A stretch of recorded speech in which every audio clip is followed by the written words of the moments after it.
திருச்செந்தூருக்கு போகக்கூடியவர்கள் எவ்வாறு தீர்த்தமாடணும், எப்படி முருகனை வழிபாடு பண்ணணும்? பெரியவங்க எல்லாம் சொல்லுவாங்க, கடல்ல ஸ்நானம் பண்ணிட்டு நேரா நாழி கிணறுல குளிச்சுட்டு நம்ம உடை மாத்திரத்துக்காக போகும்போது கூட நம்ம வச்சிருக்கக்கூடிய சாதாரண மற்ற தண்ணியில, இப்ப நம்ம தங்கி இருக்கிற அறைகள்ல வருது இல்லையா, அந்த தண்ணியில கூட நம்ம குளிக்க கூடாது.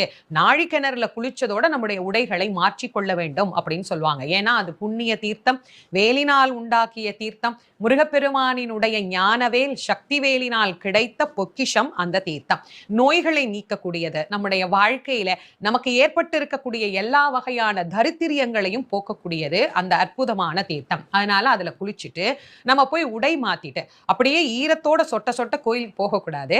போய் உடை மாத்திட்டு அதற்கு பிறகு முதல்ல எங்க போய் கும்பிடணும் அப்படின்னா, தூண்டு கை விநாயகர் அப்படின்னு பேர், அந்த பிள்ளையார போய் கும்பிட்டுட்டு அதற்கு பிறகுதான் திருச்செந்தூர் முருகனை போய் வழிபாடு செய்ய வேண்டும்.